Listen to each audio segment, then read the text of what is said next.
Alright, so let's pull up the game. I haven't looked at the game at all. Why do you want this game reviewed? Um, we lost. I did halfway decent, but there's a lot I could have done better in it. Okay, cool. That seems reasonable. And I think I already copied it. Okay, yeah, there's the red box is gone now. I just had to Oh yeah. click it. Alright, watch. I'm gonna check replays.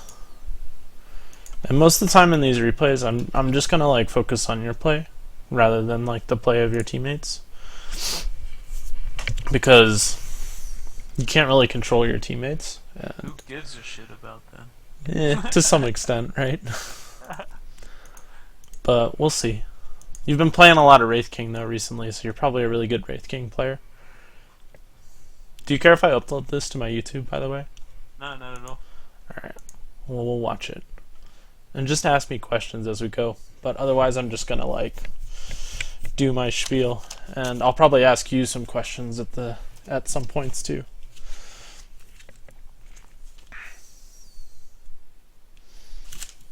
Alright, so let's see. This is just all pick, right? Yeah. This is one of my calibration games. No big deal. Not that it has that much of a. Yeah, I mean, all pick is a little different than ranked, but they're still all kind of the same. Although, no, this is like the ranked all pick format, isn't it? Yeah, this is a calibration game, so it's. Oh, ranked. so it's ranked. Alright, I got it. This is solo ranked then? Yeah. I see. We'll see where you end up calibrating. Or have you calibrated yet? I haven't. My guess is I'm gonna be 36. Alright. That'd be a pretty fair guess based on where you've been. It's a 1K improvement. Alright, so let's watch this, mostly from your perspective. Alright, opening item builds. I'm gonna pause it actually first. So opening item build, you go for Tangos, Quelling Blade, Stout Shield. That's okay. Who are you expecting to see in the offlane here?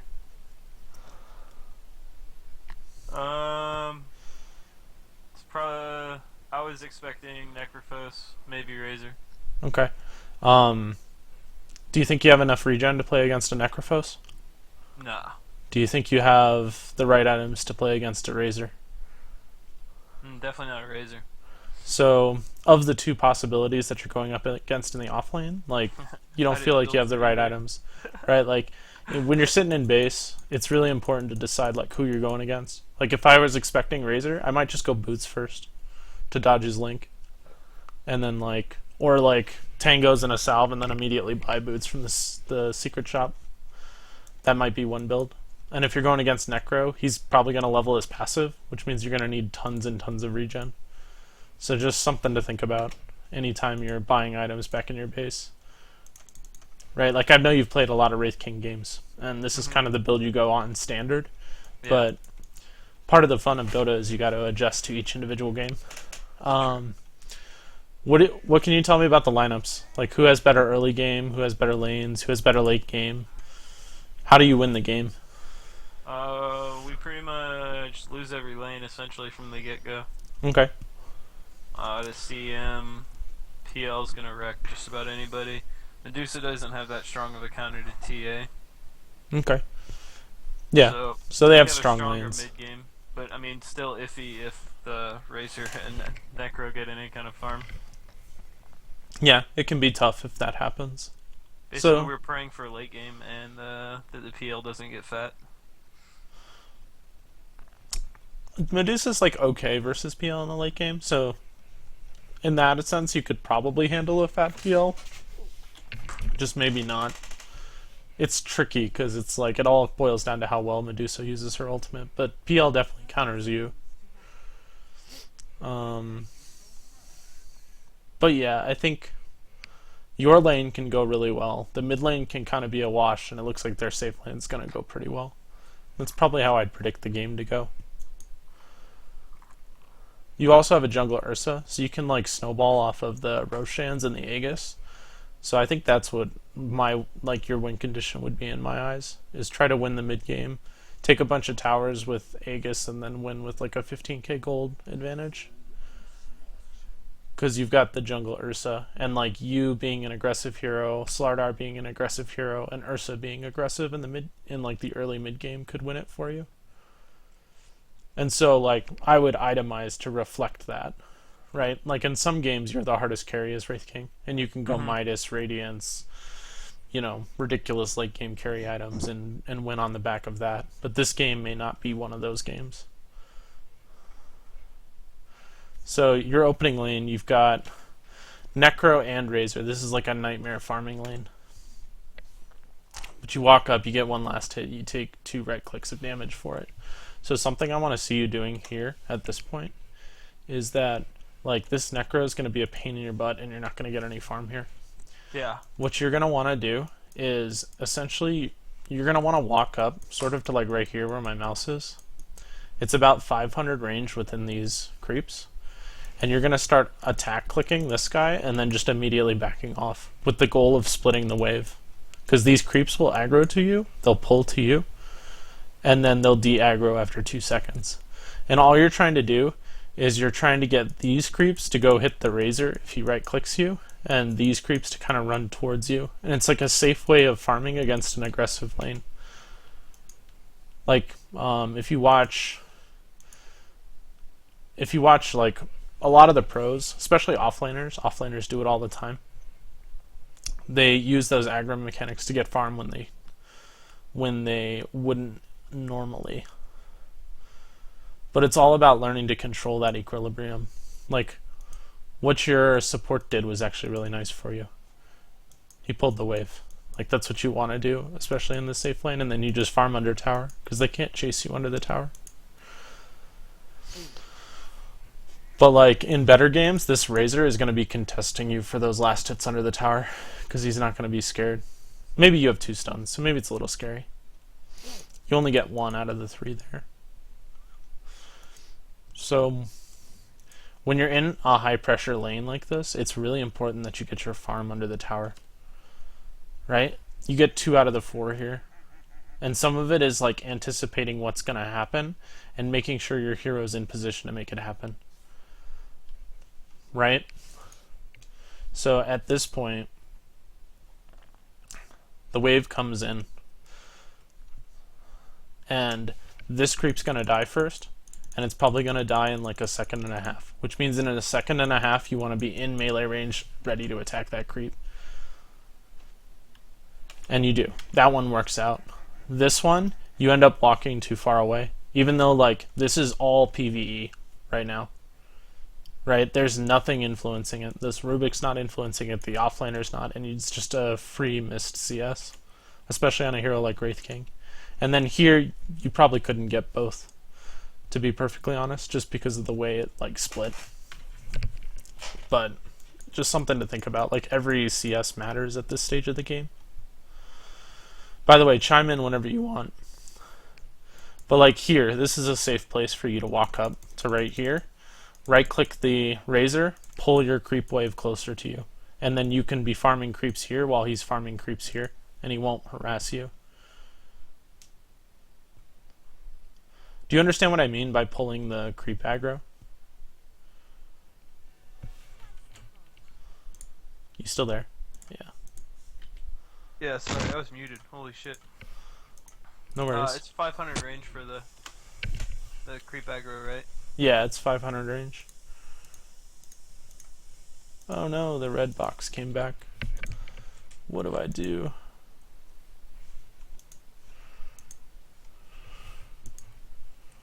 Yeah, it's 500 range, and you'll kind of get better at it as you do it more. How do I make that go away? Whatever. It's there. Are you unmuted now for sure? Yeah. Alright, no worries. But like, this is gonna happen every once in a while where you just get hyper aggressively pressured. Why'd you buy a magic stick here? Just out of habit. Cause like, how many spells have they used? None so far. Yeah, and are you expecting them to use any spells? Maybe a couple. I was, yeah. But it's not like a bristleback lane or like a. It's not like a spell spammy lane. Say that again? I also like the stat game from the wand. Yeah, but like you can get stat gain from other items that are more cost efficient. Does that make sense? Because like the 200 gold for the magic stick is just kind of wasted right now. But we'll see. It ends up helping your mana pool later, because you do have like kind of a weaker mana pool. And some of it is like you just don't have much CS.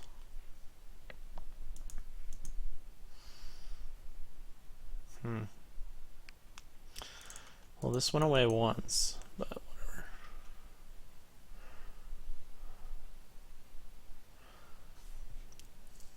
So like 1 out of 3 there. Yeah. It's like a very minor thing, but like in order for you to get active this game, especially because you're going to be aggressively dual laned, right? You have to take advantage of every little scrap of farm that they give you. And I'm not going to harp on it too much more, but that's like just a small thing that you can work on. The other thing is working on pulling aggro. When you're behind like this, right? Razor's going to be farmed. You're essentially not going to be the carry that you're supposed to be, in terms of you're not going to be free farmed and like huge in the mid game. See, I did it there, yay. Yeah, you did it right there. I don't know if you did it intentionally or if you know how to do it. Not. But like that's, see how like they didn't bother you and you got that last hit? You can be doing that like all the time. Most of the time I end up trading right clicks for it though. Yeah, but you're trading health for gold. Like a good player will make you trade that HP. And that's why like you want to start with more regen, right? Especially if you're expecting this aggro lane, which is what we expected if we just like looked at the lineups. And like you just got to understand that you're going to need to trade health to trade for gold. Here you miss the experience on the wagon. Rubik ends up getting it. It's not like the biggest deal. You miss another CS. But you get 3 out of the 4 there, which is pretty good.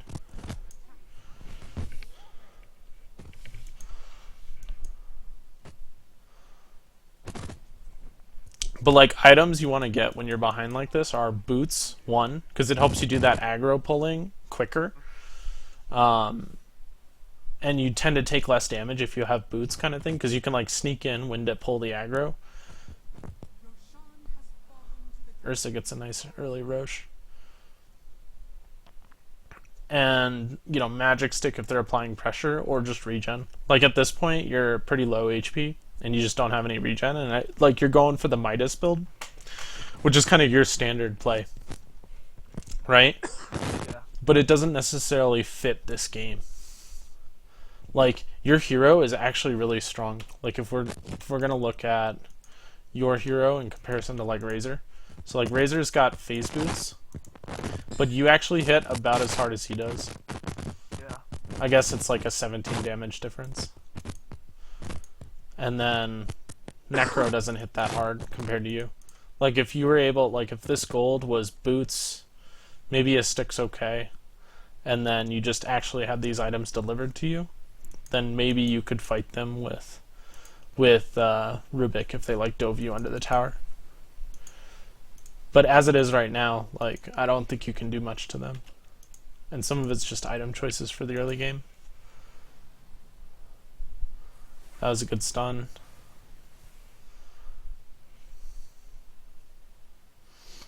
It's alright, you gotta go home anyway. So you've been shut down for 6 minutes. Like, what are you thinking at this stage of the game?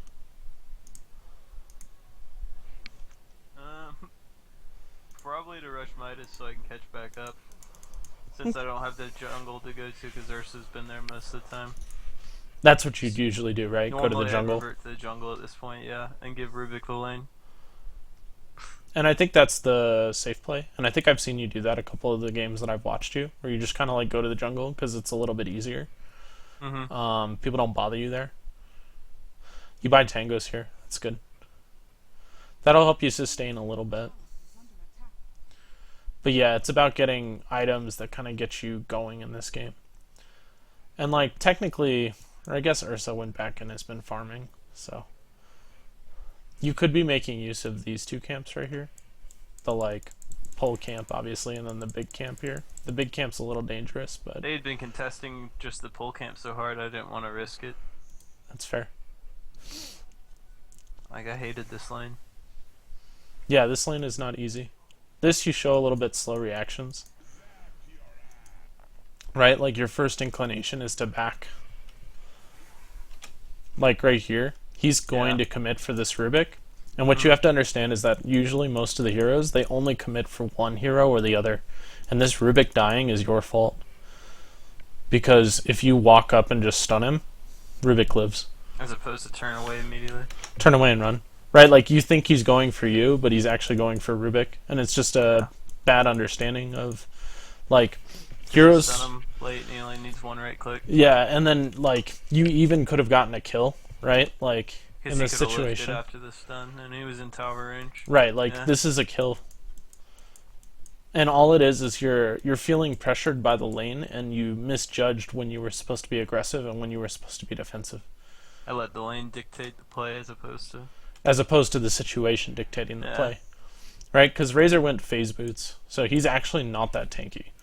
Like, Razor eventually builds pretty tanky, but he's not very tanky right now. Right? He's only got 4 armor. Like, literally, the damage he took from your Wraithfire Blast and the tower shots put him at half HP. So, if Rubik's able to get his lift off, right, which he has up, if he's able to get his nuke off, if you're able to get 2-3 right clicks in, and he's stunned under the tower, which is 2 or 3 more right clicks, he dies. So that's just a mistake. It's not necessarily something you see, but like that's the kind of mistake you're waiting for in this lane, because as an dual off lane, they kind of have to make something happen, otherwise it's a losing lane for them. Like they've got to kill you, they've got to basically free farm and you not farm at all, and any one mistake and you're instantly back in the game. Just kind of the way the rubber band gold works, and like that was your opportunity and you kind of missed it. You might get another one. But that's good, you got that last hit. And like that's where like having boots might have been better than having your glove. Right? Yeah.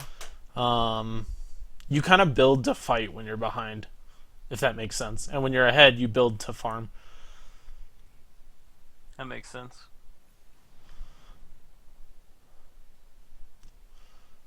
Or at least that's how I think about it.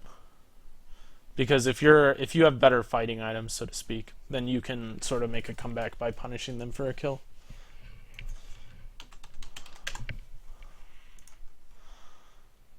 Let's see. Your camera is very focused on your hero. It's just something I've noticed in the first 8 minutes. Granted, it's the laning phase, and you're kind of worried about your lane in particular.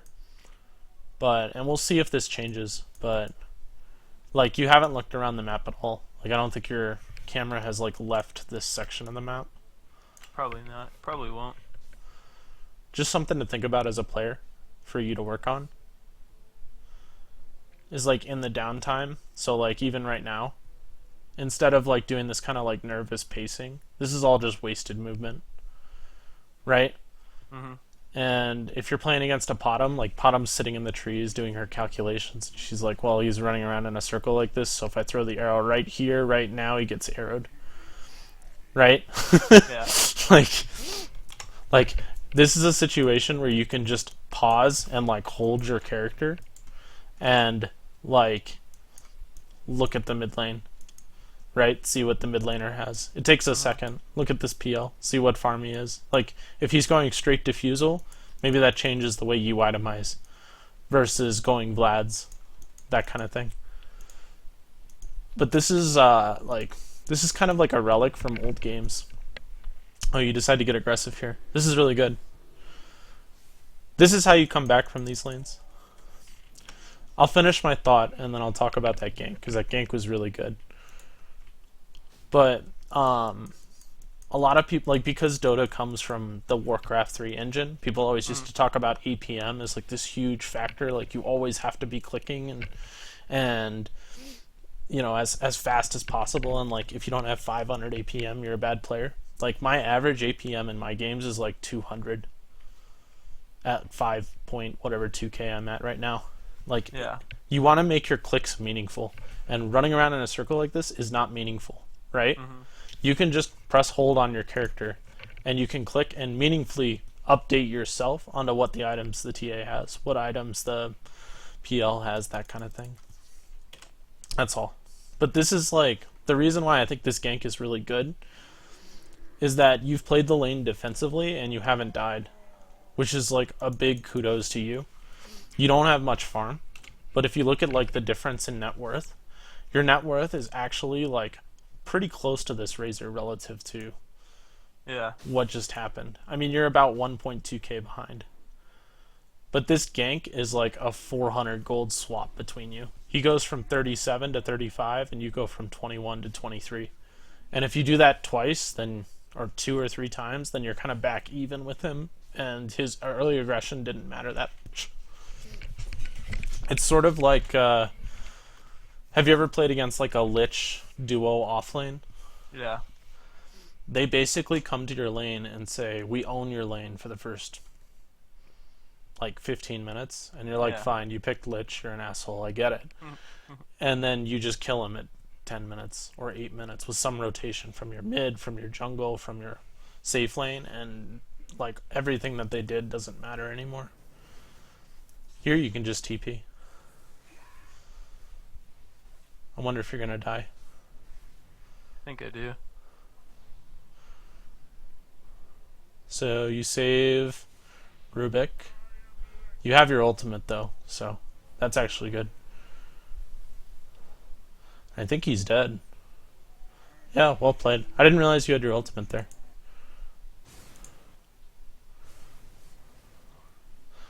But this is them trying to make plays.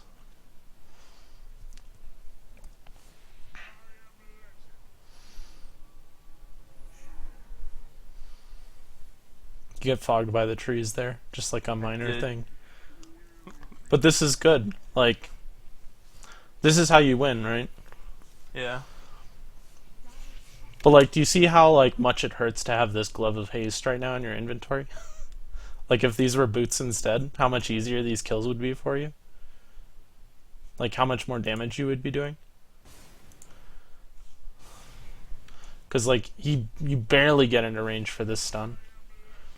You get into range for this one. It's funny you get fogged for like a quarter of a second there. And I think this Necro might get away. You might get him. We'll see.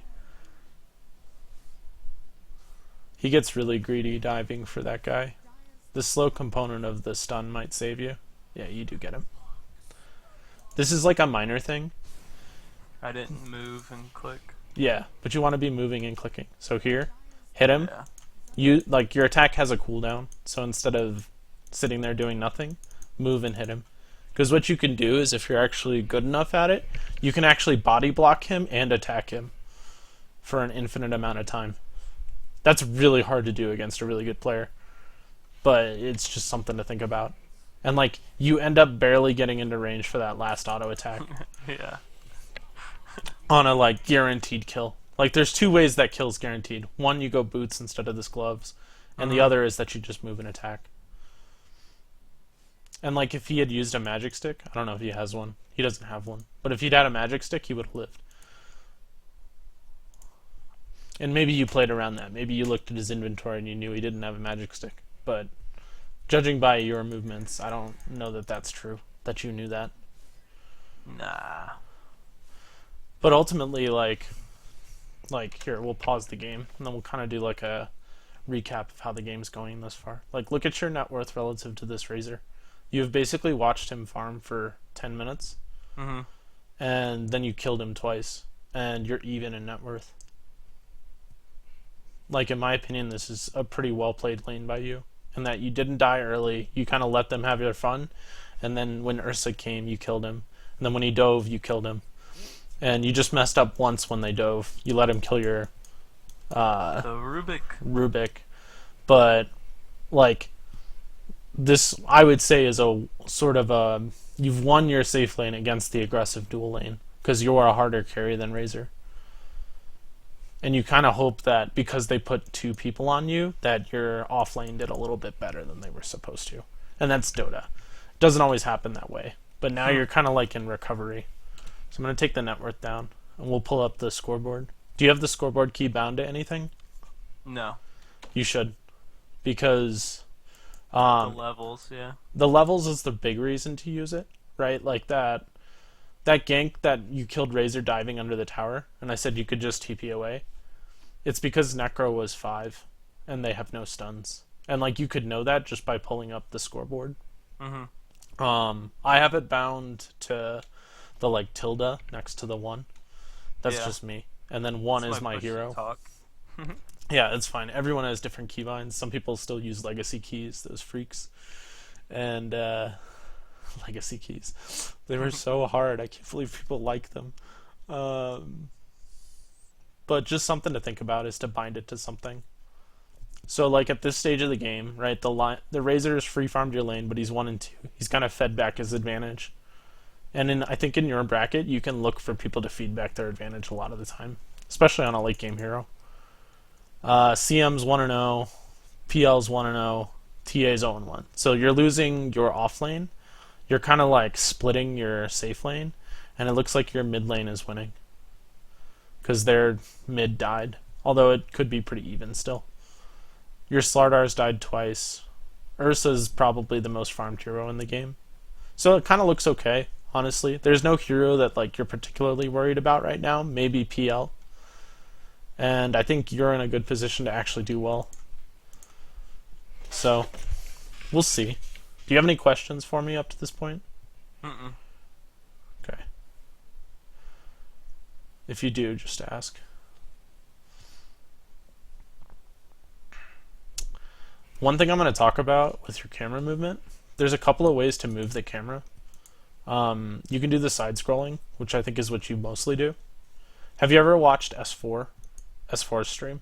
A little bit, yeah. Watch it and watch how he moves his camera, because you don't have to do this, but it's actually a pretty cool way of using the camera. It's called camera drag, and what you do is, like, he has it bound to his mouse key, is you grab the screen and then you can pull it left and right, and that's how he moves the screen rather than doing the like side to side. Maybe you'll like it, maybe you won't, but either of those two ways is fine. I tried it for a little bit and I use it every once in a while, but it's so weird to get used to because I'm an old Dota 1 player, and so I'm just like, it's probably something that would take a while.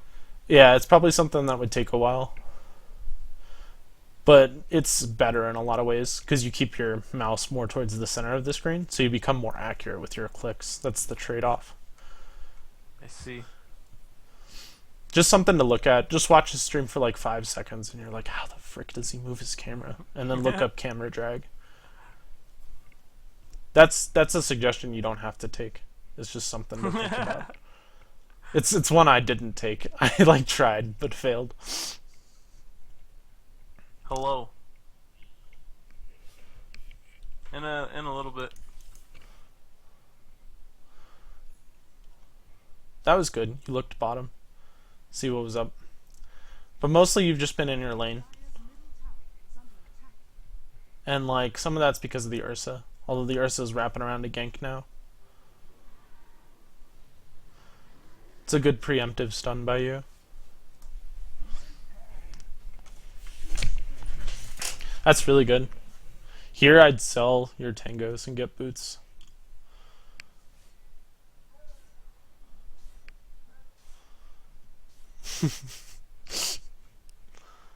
Oh, this is funny. Does TA have an invis rune? Is that why I can see her on the minimap? Yeah. Yeah, she has an invis rune. Alright. It's like, do you guys just not see her?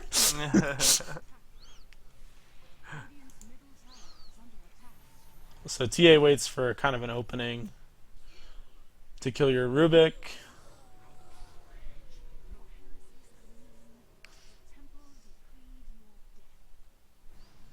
Good stun.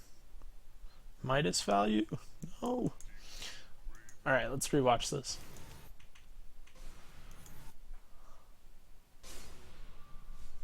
Because I don't know if you necessarily could have been prepared for it. You did have a ward on the top rune. So in some instances you might have been able to see this coming. Granted, you were focused on other things. So right here, at this point in the game when you're kind of ganking Razor. So you're doing other things. But you have a ward on this rune. And you see TA. Like, TA is visible picking up invis and visible walking top with it. And then she never turns around. So that's just an instance where this kill on Rubik and essentially your death is something that could have been avoided just by looking at the minimap. Granted, it's difficult when you're fighting in the top lane, but it's something you kind of want to make a habit of, is looking at the runes. You also can tell that there's probably something fishy going on at this point. And we obviously know because TA is up here. So like I kind of have the benefit of hindsight. Mm-hmm. But one of the things that's highly suspicious is when creeps are pushing into the mid tower and there's no hero there. Right? Mm-hmm. Like, this is free farm for TA. Like, why isn't TA here? And so sometimes if you don't see, like, let's say you didn't have this ward here right now, I would actually look to the mid and see this and be worried. I'd be like, where's TA? Is TA farming their ancients? Right? That's like a logical thing. If it was like an SF, I'd be like, is SF farming their jungle? That kind of makes sense. But TA is kind of a ganky hero, so maybe TA is ganking me, and maybe I just back because I see that. Those are like very perceptive plays, but every once in a while you'll wonder how like Fear or Sumail or whatever, they're about to get ganked by like 3 or 4 people, and they're like under smoke, they've dodged all the wards, and then Sumail just like backs for no reason. And it's because he's seeing these kinds of things on the map.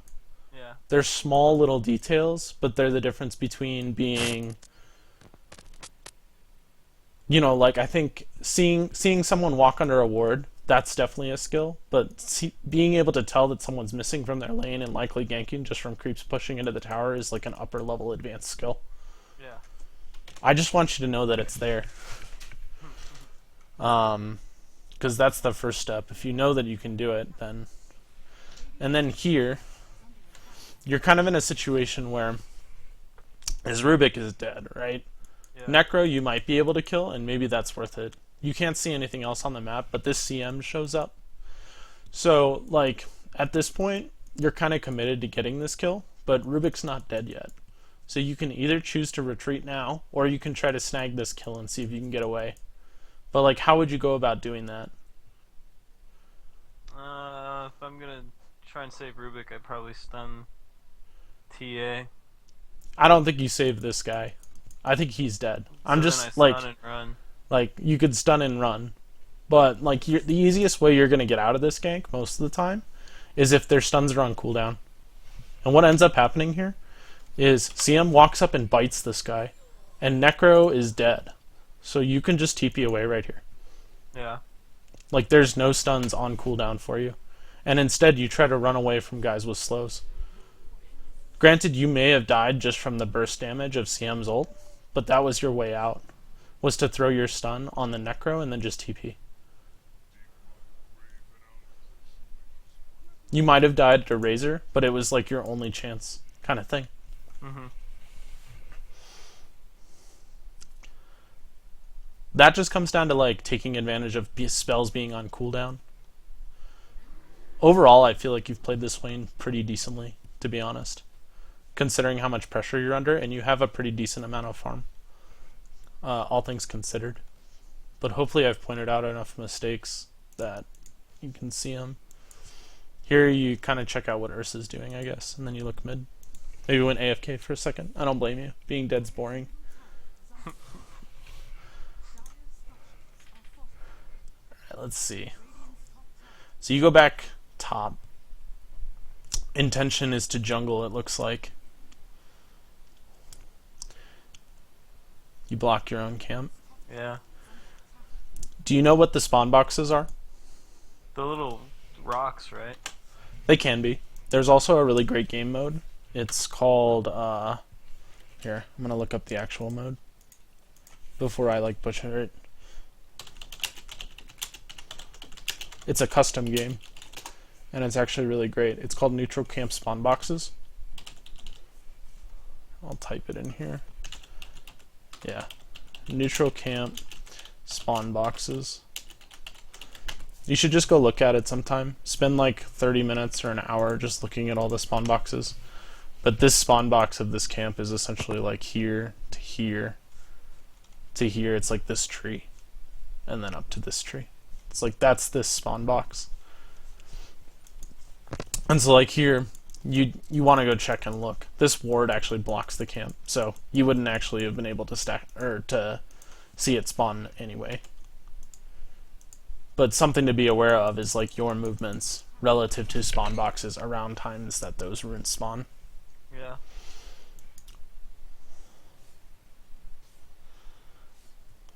Here you're jungling. I'd like to see you like here. You don't necessarily, you're buying items from the courier, which is okay. But you don't have to always watch your hero hit neutral creeps. Like I think a big point for you is just going to be working on your camera movement.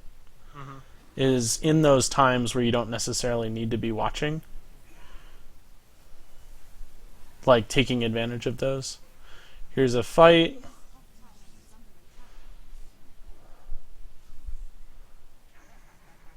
Ursa goes in.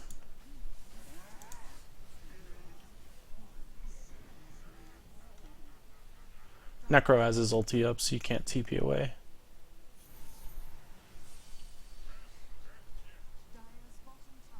Stun TP.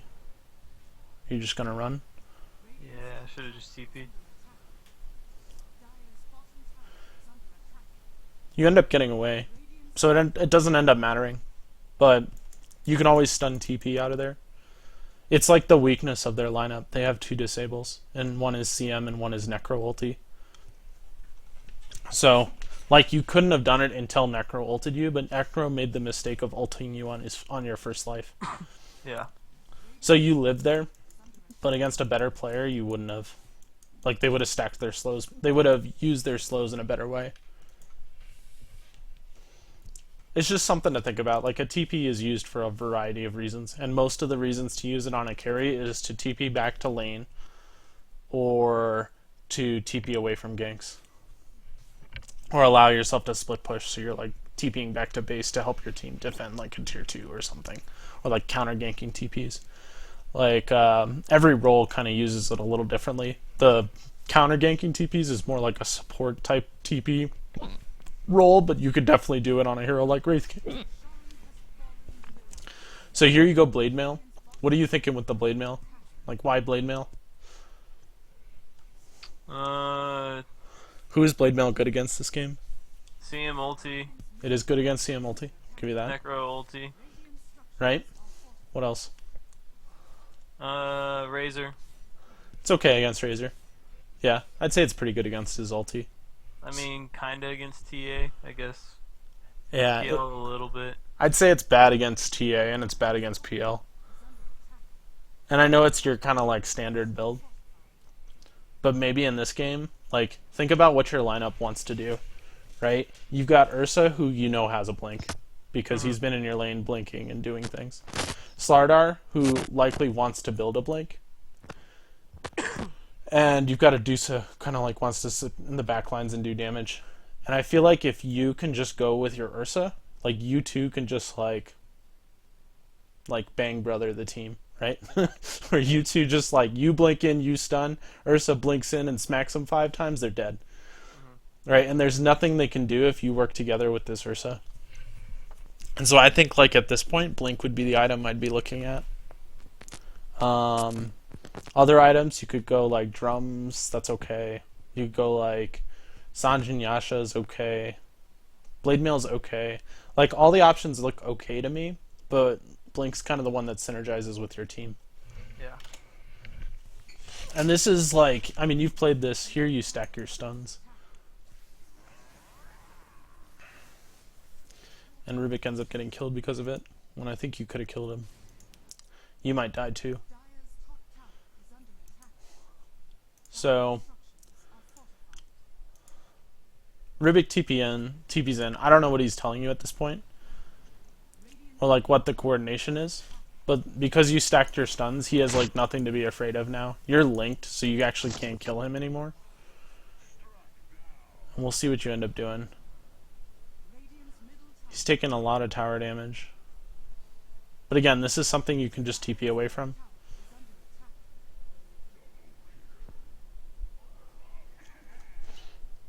So like that death is like Rubik wanted to get aggressive, and I think Rubik was right. I think you could have killed that Razor if you didn't stack your stuns and you were auto-attacking the whole time. Yeah, I was a little late, slow on the stun. I timed the TP wrong. Yeah, it's a little tricky because like you didn't know necessarily when Rubik was gonna land, right? Is that what you're saying? Yeah. Because like Rubik TPs in and instantly lifts, and then you Instant. throw He had your to stun. have a shift queued. Yeah, you probably did. And then That here was- you decide to back. Yeah. Like, it's just tricky. I think, I guess I won't harp on it any longer. But, like, your TP is a resource to get away from these kinds of ganks, especially against heroes that don't have stuns. Yeah. It's a little bit more difficult to do against heroes that do have stuns. But you play around the cooldowns. Sort of like with that earlier gank with CM. She used her Frostbite, so you can get away from that. Just like Necro used his ultimate at the tier 1, and then you can TP away. What's nice about Wraith King is they kind of have to stun you. For them to kill you a couple of times.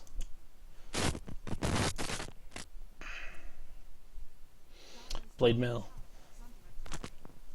It's okay. Seems like an okay build. I know you've had a lot of success with this build. So. And there's nothing wrong with it. I think it's, this is the Slasher's Way build. Yeah. And I think it's a really strong Wraith King build. But you just have to make sure that it's the game for it, kind of thing. Yeah.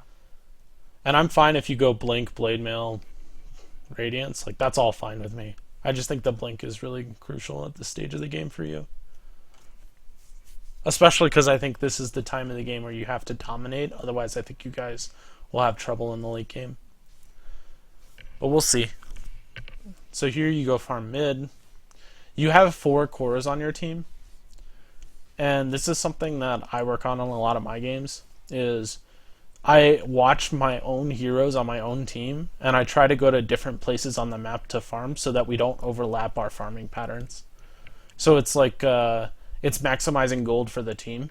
And on a team with 4 cores, that's really hard because like there's just not enough space on the map most of the time unless you're like owning and you own like the entire map. Yeah, you need their jungle. Yeah, you kind of need their jungle for 4 cores to work like that. But like there, you and Slardar are farming the same lane. You kind of both ran out to the same lane. Are you scared of something right here? PL was in lane with who's purple? CM. Okay, so you're like kind of scared. And PL has Radiance at this point already. Yeah, it's like a 19 minutes is an okay time for Radiance. He doesn't have anything else though. He has boots, he has a Ring of Regen, and a Basilius. So he's pretty poor, I would say. Helping Dusa farm the Ancients, that's okay. Like, this isn't necessarily prioritizing your own farm, but I guess it is helping Dusa. So it's okay.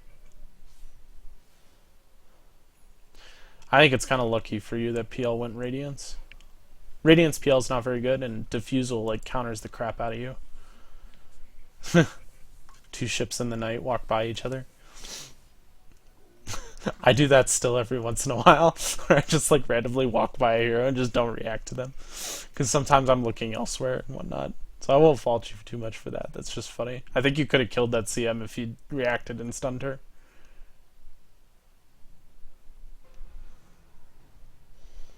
So this is a small thing that... Or I guess I'll talk about it after this fight. But you go in, you Blade Mail. You get 3 kills. This is really good. This is really good for your team. This is like a really small thing. But you're watching this CM and CM's getting ganked, right? Watch her movements. Do you see how she starts to run there? Yeah. So this is a dead giveaway that this is worded right here. Or this is worded. Slardar comes up, yeah. Right? Like, she can see Slardar. Mhm. Right? Because a CM who couldn't see Slardar wouldn't move like that. Yeah. Now, really doesn't matter that much to you as a carry player, but it can matter to you a lot in that you can tell your support to deward it, and we'll check. We'll see if she does have a ward there. I'm almost 100% positive she does. Right? That's in the standard spot, yeah. Well, I guess this is your ward. That's a dire ward. Where's green? What can she see? It's this ward. That one? I think that's the ward that can see him. Let's see if I can switch the camera.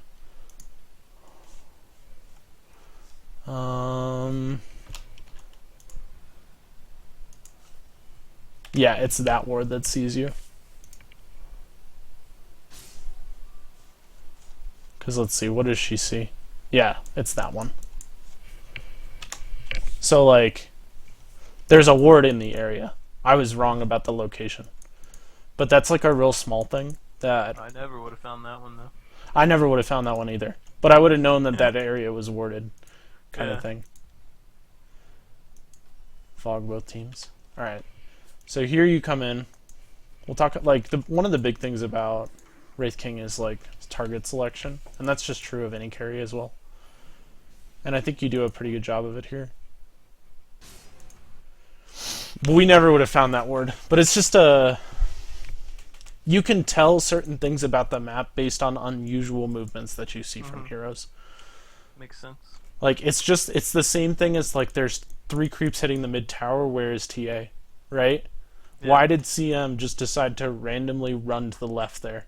Like, she knew someone was chasing her. It's because she knew someone was chasing her. Right? Like, like, I want you to become more in tune with those kinds of map changes. Here, you get a really good stun on TA. I think you stacked it a bit with his bash, but that's like kind of a difficult thing to do. Ribbit gets a nice steal on Frostbite, and you get a bunch of kills. So like the game's going really well for you guys right now, I would say. PL's like free farming. Take a look at the scoreboard.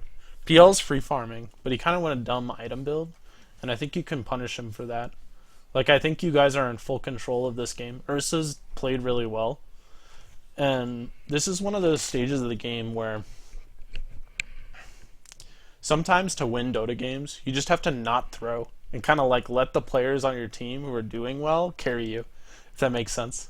Yeah. Right? Like, there are some games, and I get paired up with like pretty high MMR guys every once in a while where there's like a 7k guy in my game. And I basically just follow him around, and I'm like, what do you want to do? Like, let me support you and help you win the game for me, right? And, like, this is one of those instances where, like, Ursa's having a really good game, and you could actually just, like... And this is part of the reason why I was, like, advocating getting a blink. Is, like, if this guy's having a good game, and you just go chill with him all game, he's going to be a huge problem. Because not only is he going to be doing a ton of damage, he's going to have a stun and a slow with him. Yeah. So... like, latch on to your other teammates' successes is what I'm trying to say. Slardar is still having a rough game. But, like, the big concern for you guys right now, because you've kind of stalled this Razor out. TA, like, may have some farm. We haven't really looked. But it's really just this PL coming online. That's, like, what you're scared of. But your lineup is stronger right now. And I think you just try to take as many objectives as you can. Like, with a Slardar, you could take Roche really, really easily with the amp. And with your lifesteal. You just have to organize people to go there. And like here, instead of farming these creeps after killing 3 heroes, like, take an objective, right? Go take Roche. These guys went to push the bottom tower kind of without you. We still had Aegis. Yeah, you still have Aegis. Like, Deuce is pushing the bottom tower by yourself. Maybe all 3 of you rotate down there. And like, you end up rotating there eventually. But it's like 15 seconds delayed. Yeah. Right? And a little bit. And you end up getting this tower. Like, this is all good. But do you see, like, how your decision making, you just wasted, like, 20 seconds here? Maybe you got, like, 3 creeps or 4 creeps lasted. So maybe it's not, like, entirely wasted. But, just something to think about. And, like, here, you just took a tier 1, you killed their carry. Like, you're in the neighborhood to take Roche. You could just push their 2-2. And instead you TP to farm your jungle. You know, like why aren't you farming their jungle? I guess your team is, TA is, so maybe there's some concern over that. But most of the time, when you like take an objective,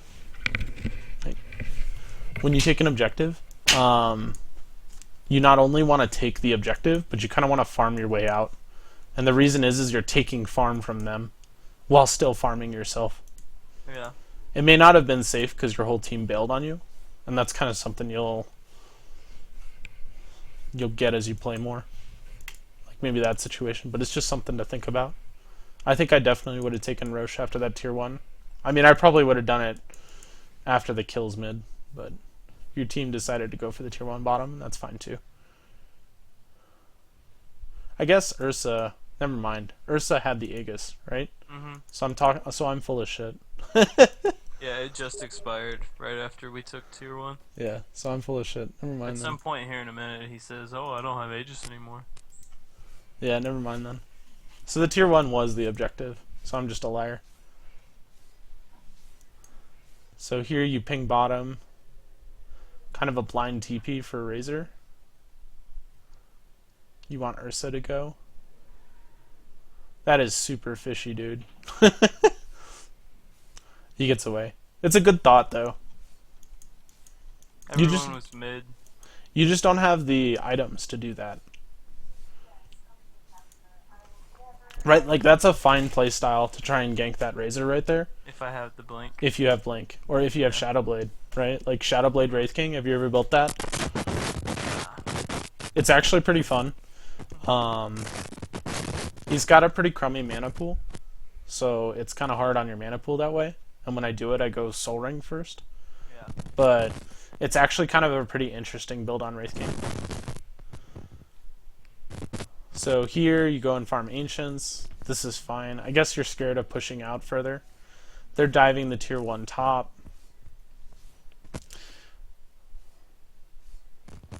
Here you're checking the bottom rune.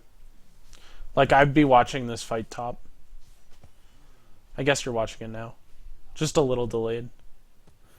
And then you kind of TP in. I guess you saved Slardar there. So that was worth that TP.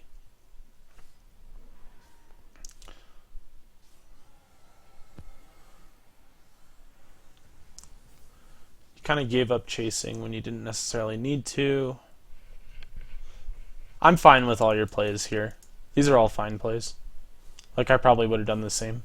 If you notice Ursa and like Medusa are flanking from the bottom, then maybe you could keep chasing the Necro. But there's no reason to think you'll ever catch him unless he like slows down. I mean, you can kind of catch him if your team flanks him, right? Because your team will run this direction under, and then you'll run over, and then he'll kind of he'll be sandwiched, so to speak, as he like makes this turn. But that's like eventually, and I don't know if wasting 30 seconds chasing him is actually worth it, or farming those creeps is better. There were a lot of creeps there. Yeah. Yeah, it's a support That's necro. what my mind was thinking. It's a support necro. Like, you're not all that... Like, kills aren't necessarily the best way to win the game. Like, if an anti-mage gets a kill at like 18 minutes, right? He could have farmed 500 gold in that minute, and if he got like 2 creeps and a kill, he actually lost gold. Yeah. So sometimes getting a kill actually isn't the best for what's going on in the game. Here you end up going for your Radiance, just kind of like your standard build. Like I said, I think they're both fine items this game. But I just think I would have gotten the Blink sooner.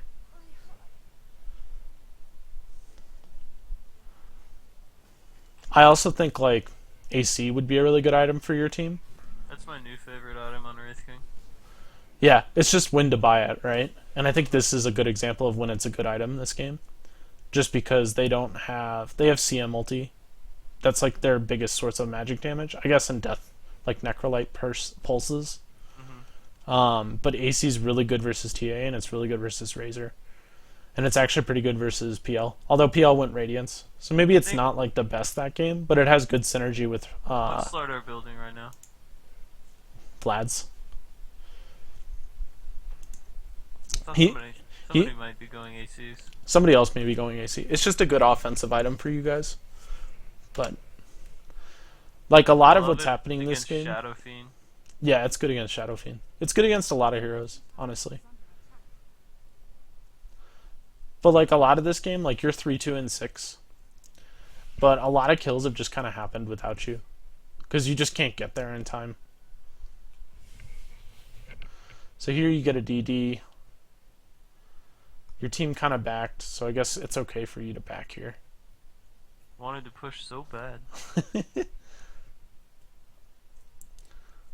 It's funny because Dota is a team game, but you aren't necessarily on the same page as your team all the time. Like, you want to push, but they don't necessarily want to. So pissed because they're the DD too. Here's a good decision. So do you see how like top is pushing in, and you like Yeah. want to farm top? This is like a farming pattern thing. This wave will continue pushing into your tower, and so it's actually better for you to farm these two camps and then get the wave when it gets under your tower, because you're actually not going to miss that much CS instead of just running straight to the camp. So like, you get a whole bonus wave and you miss like 3. yeah, you get a whole bonus like 2 neutral camps and you miss 2 creeps here. So like this is a good movement. But then a fight ends up breaking out at the Roche pit because Ursa is Roshing, and it's just not something that is on your radar, right? You're just seeing creeps right now, right? I almost have my Ursa Radiance. solo died, and I didn't think we could contest without the Ursa, and then they all go in one by one. Yeah, but you never looked. You know, like make your decisions based on looking, and it's hard for you to get there. True. I watched the minimap a lot, honestly. Like, Yeah, so I'm watching the movements. I know it's not the same, but it is. Like, it counts, and I think a lot of the time that you can, like, because I do the same thing. I don't always look, but I am looking at the minimap. Because you can kind of tell what's happening without looking. I mean, with like, if you scroll back, I mean, you can see Ursa go in, and then he gets dove on 3, Yeah, and I just don't think we can take the fight 4v5 yet. maybe. But just look. That's all. Yeah. Like, I don't think you Not could have here taken that anyway. fight either.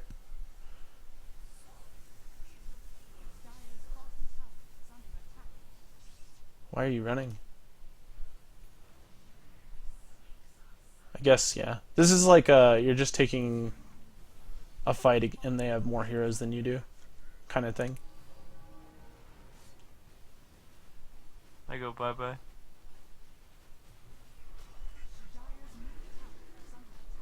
You don't have buyback. But this is one of those, like, you didn't want to take a fight when Ursa was dying kind of thing. And you kind of were, and you said, like, your teammates were kind of going in one by one after him. You kind of did the same thing. Yeah.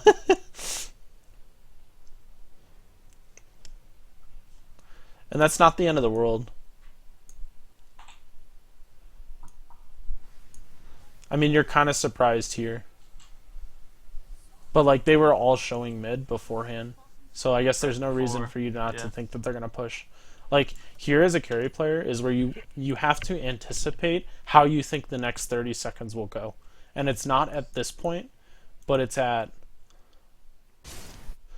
like, when you're still top farming. Like, Yeah, I should have seen him coming mid. well, like, you're up here farming, right? And this is where, like, you've seen 2 heroes die already mid, and then you see a 3rd hero die mid, which is the Rubik, I think. Well, somebody's getting bang here. I think it's the Rubik. But here's where you have to decide as a carry how you think the next 40, 50 seconds will go, right? Because if these 3 heroes are dead, what's logical for them to do? Push something. Right. Their goal is to try and take an objective. So you could say, like, if Roche is up, they'll probably go do that. But they'd already done Roche. So chances are they'll probably try to push mid. And at this point, you want to be saying, how do I counter their push mid if I can't fight them? And the answer is split pushing. Lane. Right? Because you could be farming right here, and this is an extra 1,000 gold for you, as well as probably 500 or 600 damage on the tower. But you have to make this decision now. I let the team influence my decisions a lot when... I mean, that happens to everyone. Yeah. You know?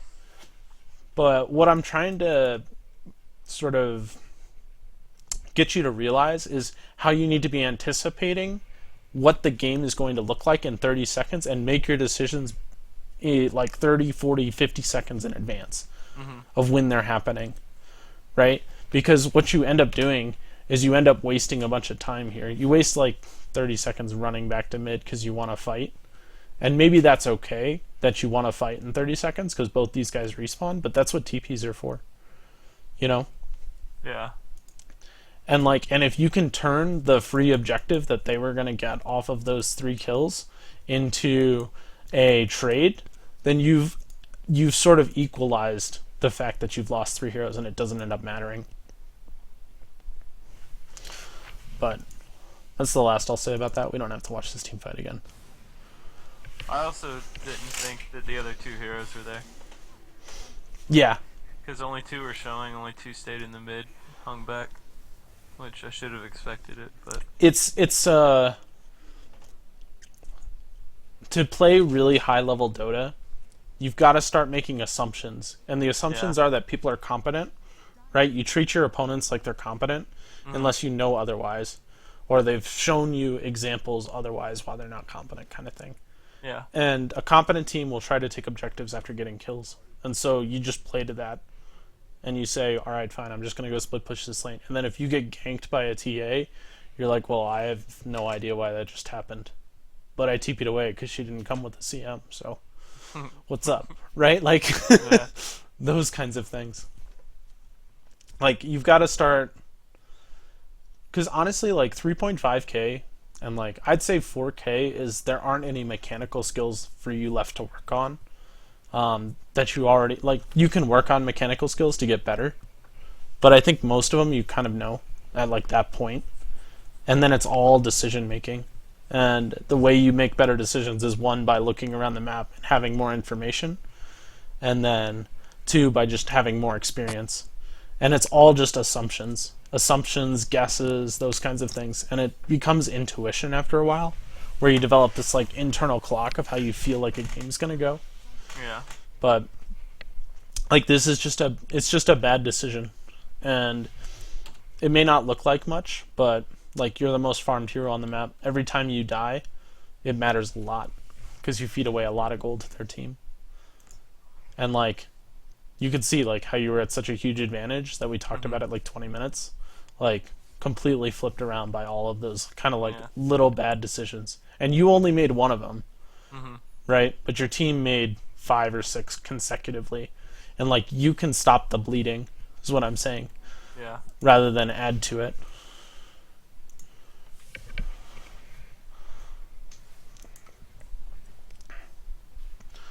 So Slardar gets a nice pick. You're kind of running to the mid as well, which is fine, I guess. Group up with your team. You guys see Razor farming. Ursa initiates.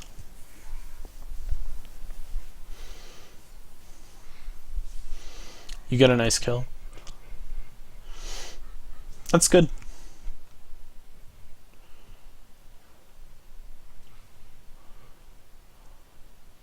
Do you have any questions for me? None right now. Okay. If you do, just ask.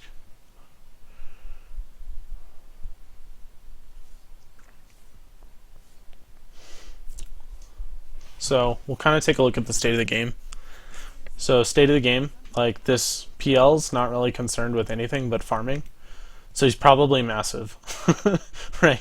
He's probably got every item you can think of. Yeah. So he's kind of a big problem. And you guys don't have a very good solution to him. You just have Medusa ulti. And then hopefully trying to lock him down. But that's pretty difficult. And he's kind of looking for a split pushing type game. Because that's all he's kind of been doing. But otherwise, your team is probably stronger than their team. But PL is sort of coming online. And so do you see how your window of when you can win the game is closing? Now, granted, you can still win the game in the late game versus a PL, but you're no longer in control of your own destiny. Yeah. Right? It's the PL who has to make mistakes in order for you to win. And like I could feel it 20 minutes ago or 15 minutes ago. You guys owned that game, right? You had a 6-1 Ursa. You were 3-2. Like you had a bunch of farm. You had the opportunity to sort of pressure and take them out of the game, and the window is closing right now. You can definitely still win, but it's a little bit harder. And I think at this stage, like, what would you be looking to do to try to win this game? Because you're still ahead. Right now I am pushing the fuck out of my team to group and push. Group and Because push. if we don't win within the next 10 minutes or so, this game's over. But like, how do you group and push, right? Smoke. Like, who on your team? Who on your team pushes though? That's the question. I mean, you smoke for the pickoff and then you try and take the towers. But then who are you looking for in those pickoffs? Right? Like you be more specific, right? Pros smoke for pickoffs and then push towers, right? Yeah. But who are you looking to pick off before you push? Like who's the hero that stops you? Essentially PL, but Necro or Razor pick you could push too. Yeah, either one of those three. So you're looking for those three heroes. So like at this stage of the game, what you're trying to do is you're trying to push out your lanes, one, because when lanes are pushing into towers and no one's defending them, it's a dead giveaway that you're up to something. Yeah. Just like in that mid lane, right? That's when people talk about like we need to push out our lanes before we can smoke. That's why they say that. So that's one. Yeah. But the second is you're waiting for glimpses of heroes to show on the map. And the reason you're waiting for those glimpses is it gives you an idea of what's going on. Right? Like CM showed mid, so that means there's probably 2 or 3 heroes mid. PL is bottom, Razor is top. So they're split up right now. And if you had a smoke, you could send it right now and try to kill the blue hero at top. Right? Because you got to think about where is he going to be in 20 seconds. Chances are he's going to push this wave, he's going to farm this camp, he's going to farm this camp. So if you guys run from here directly to this camp, you might catch him if he farms it. If he runs straight back, you'll miss him. Right? Just like PL was pushing here, where is he likely to go? He's likely to go to this camp, he's likely to go to this camp. If you guys run from here to here, you might catch PL. Right? You want to see two trains or two sort of things as they're colliding, rather than like trying to gank someone who's just there. You want to gank to where they will be. Yeah. And like an AM, for example, is impossible to do that because he's like on the other side of the map. Yeah. We just get split up here. And you guys just get split up. It's okay. Like what it is you're kind of just playing around mid while they're pushing their lanes. Slardar gets a nice jump here. I don't know why TA thought that was safe. But that's really nice. It's just really nice. Why did you blade mail there? Just in case you wanted to right click me. And by the time I would find somebody else, it'd be back up. Alright. She was stunned though. It's probably a waste of your blade mail. Minor thing though. So you get 2 pickoffs. Mostly because TA wasn't paying attention to the map. And then you're able to push off of it. I think it's fine for you to take the tower here.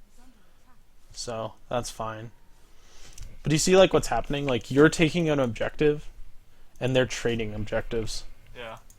Right? And like this is a situation you can put them in just by your movements. And that's kind of the movements that they've chosen to take. Granted, PL is like has no interest in team play at all. But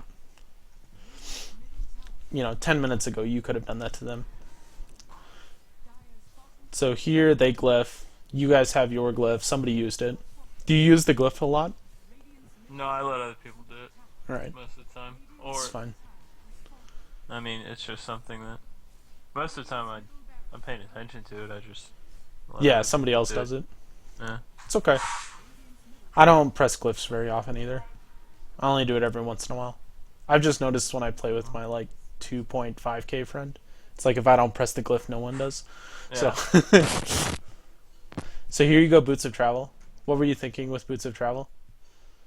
Try and stop this PL split push. Okay. It's reasonable. It's perfectly fine. I think it's a good item. And I like it better in team fights. One thing about your gold. Do you know the difference between reliable and unreliable gold? Yeah, reliables with tower hits, Roche, Midas. Yeah. There are certain sort of sources of reliable, and it's like gold you get from towers and Roche, and you know that. And it didn't end up mattering here because you had. At this point in the game, I'm making sure I have enough. Yeah, you have 1,200 reliable gold right now. But one thing to think about when you buy Boots of Travel or any item in the late game, like especially Boots of Travel, because you're likely to sell your power treads. Granted, I think you keep your power treads, which is fine. They give good attack speed. But sometimes you want to sell your treads before you buy them to keep your reliable gold as high as possible. Here you get wrecked by PL. So this is like tough for you to see coming. Hold on for a second. Yeah, no worries. Let's see. How could he have seen this coming? I think he sees PL run under the ward.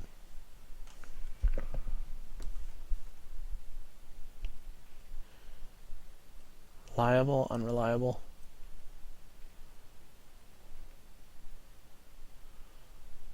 Picks up the rune.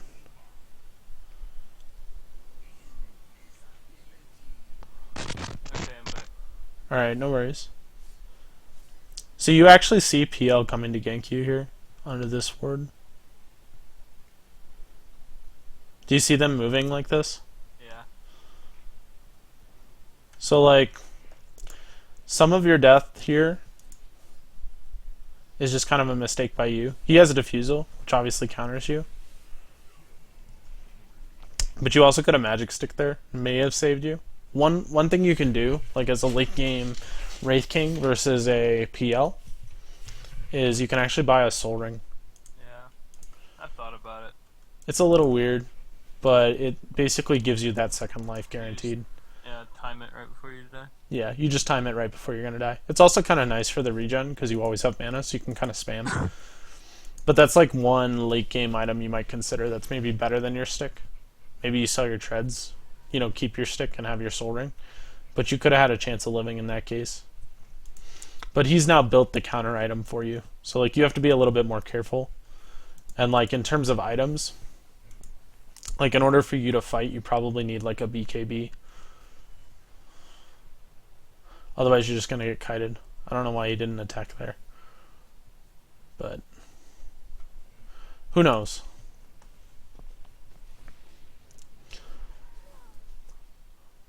But like one of the ways you lose the game is Wraith King, right? Like just something to know is if you die without your ultimate popping. And so you like want to avoid that situation as much as possible. Especially at level 18, because your ultimate's only on like a 30-second cooldown. What is it, 60? No, it is 60. So it's 60-second cooldown. Still not long. No, it's not a long time at all.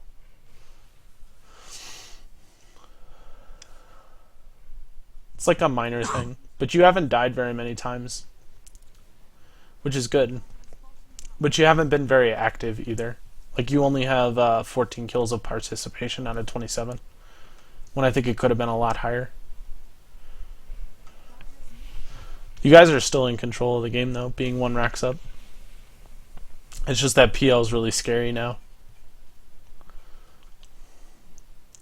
And so like your item choices, like I know I've gone over the blink dagger, but when you're thinking about item choices, right, you don't want to be thinking about the items that are going to benefit you now. You want to be thinking about the items that will benefit you later, right?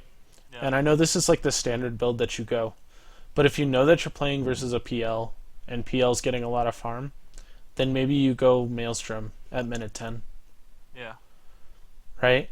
Just because you're worried about PL. And then you go into Blink Dagger because your Ursa's doing really well and you want to kind of go around with him. And then you finish a BKB because you realize that once he has Diffusal, he kind of owns you. And you need some way to move around, regardless of the fact that he has Diffusal. Do you see what I mean? Yeah. Like, your item choices are very... You're just following a guide. And that's a good way to start playing a hero. Because you get to focus on things other than item choices, right? Yeah. You're not worried about what items you buy. You do what the guide tells you, regardless, and then you can focus on playing the hero more. Here they take a fight top. Slardar is trying to get away. You try to save him. I think you guys are all just dead. Yep. You'll get your ultimate off, so that's nice.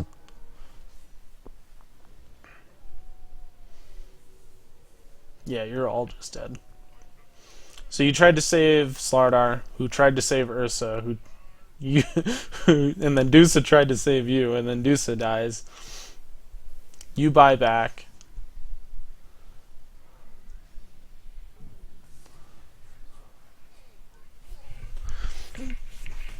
Alright, so this is all a bunch of bad stuff. This is at 38.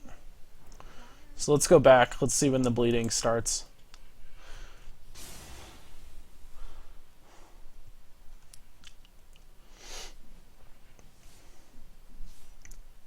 I think you're a pretty good Dota player, dude. After watching this game, like, you're a pretty good Dota player.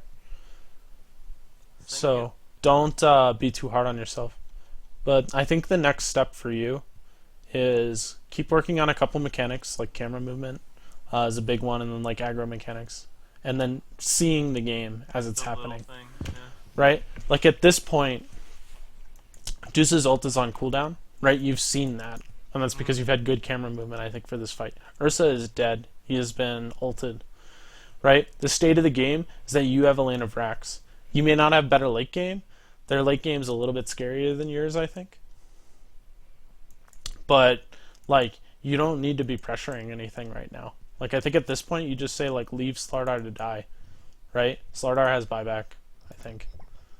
No, he doesn't have buyback. He may not have buyback. But, like, you three, maybe you can hold the high ground. Right? Like, taking a fight out here is not the best. And, like, maybe trying to slave Slardar is a little bit greedy, I think. Like, the reason you die here is mostly because you're stunning a Razor, and his passive slows you. Yeah, had it been anybody else, that probably get away. Yeah. Maybe. I mean, PL can still defusal you. Yeah. It's just a bad decision for you to walk in. And I understand, like, you feel like you want to save your Slardar. But if you just walk away at this point, then Medusa lives too, right? Like, like, obviously Ursa made a bad decision. He went in by himself. And then Slardar went in and tried to save him, which is a bad decision by Slardar. But you made a bad decision, so focus on your decision. Right? Like, where could you be right now? You could be pushing bottom. Right? If you're pushing mid and you're pushing into their base, then all of a sudden PL has to TP to defend you. You've saved your racks. Yeah. Right? You don't always save heroes by saving them from dying. Sometimes you save them by making the correct map decision. Mm-hmm. Right? You have boots of travel. Yeah. Right? You could have instantly been on this mid creep wave, and this creep wave would probably be hitting their tier 4s right now. And they would probably retreat. Or maybe you force them to retreat, kind of thing.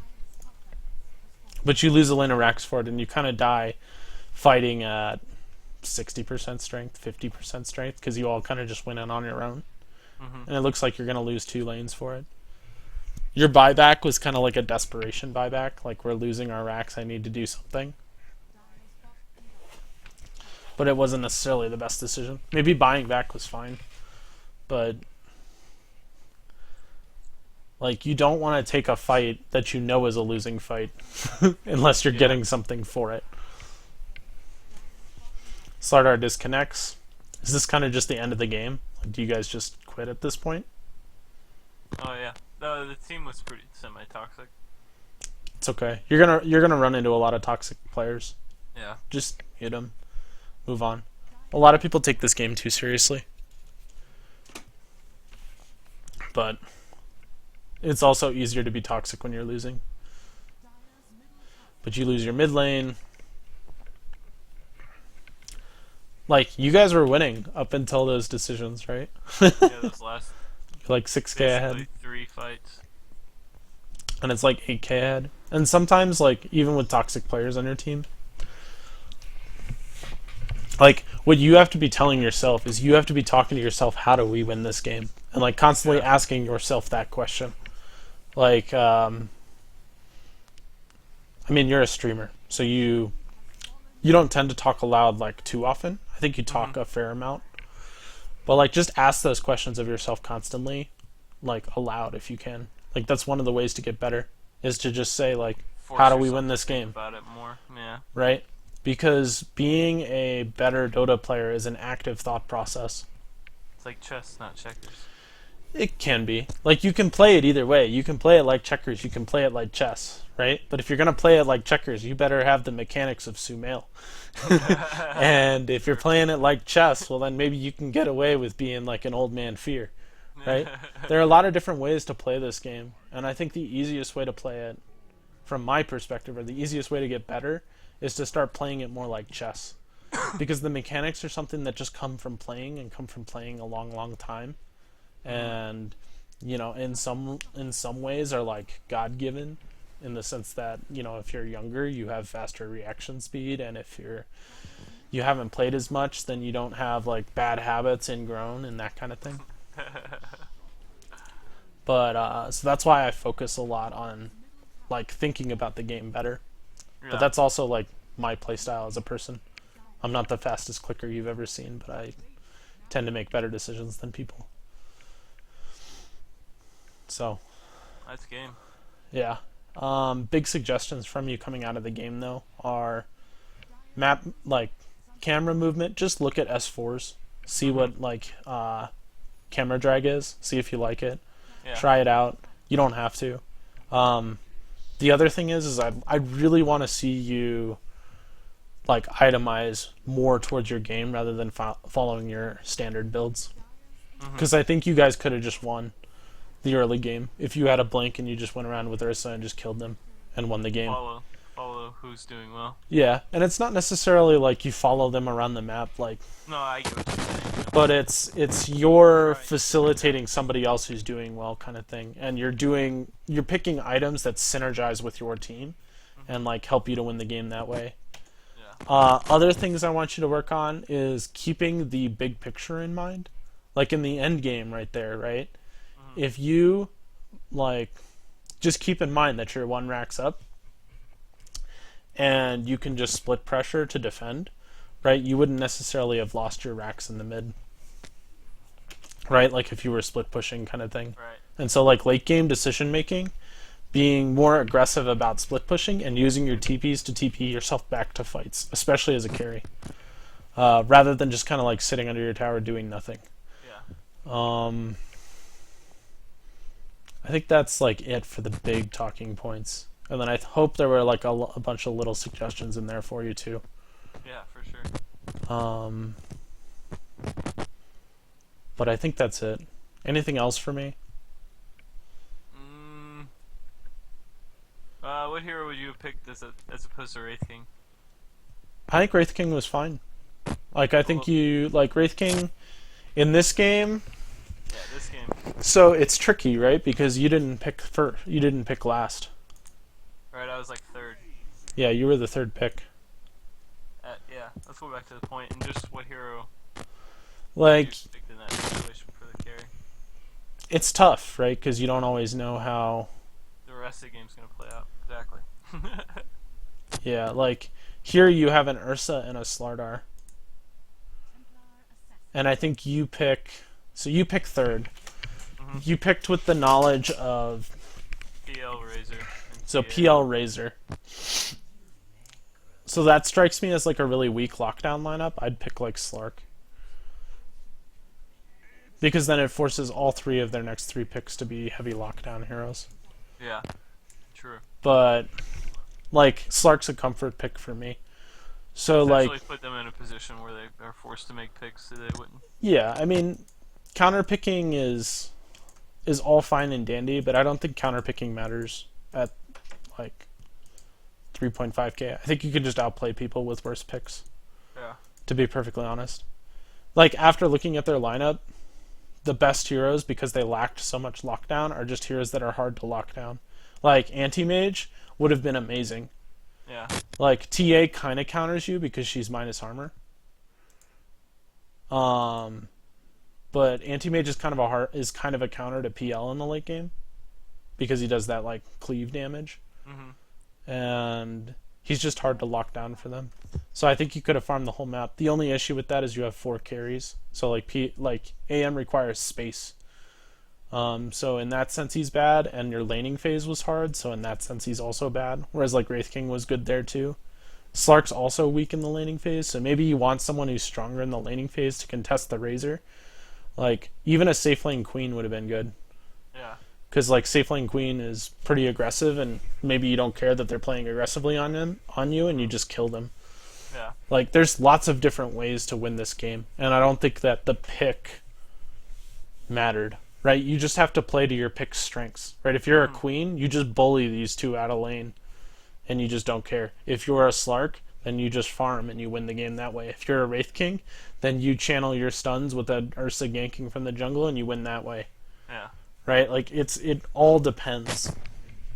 And it's not like you lost at the hero pick screen. Yeah. Did you feel that way about the game? Like you just lost because they outpicked you? Not necessarily. The fact that PL was free farming, I felt like we lost pretty early. Okay. I wouldn't have ever thought that that game was as close as it was, or that we had the advantage at any point, to be honest. Okay. Just playing in the game. And maybe it's because like PL just scares you as a Wraith King. That's okay. That too. I also have nightmares about win rates. Yeah. So. Oh, okay. Well, I have nightmares about those as well, so you're not alone in that. But yeah, I mean, you were winning that game handily for 15, 20 minutes, 30 minutes even. And it was only until you made a couple of bad decisions at 36 minutes that you lost. Yeah. If I didn't feel there was as much pressure, that's just me being unaware of not looking at items and stuff like that, though. It's just giving yourself more information about the game. That's all it is. Like, I would have seen the PL Radiance and I would have said, he's not coming online for another 15 minutes. We can just end the game. Yeah. But that's because I know that it takes about, for a PL Radiance, it takes him about 4 or 5 minutes to farm his treads. Maybe not that long. Maybe like 3 minutes or so. And then if he wants to build like a Diffusal, that's like another 5 minutes. And if he wants to build a Mantis style, that's like another 8. So he's like 15 minutes away from being really scary. Yeah. Makes sense. I hope this was helpful for you, though. It was. It was. Watching replay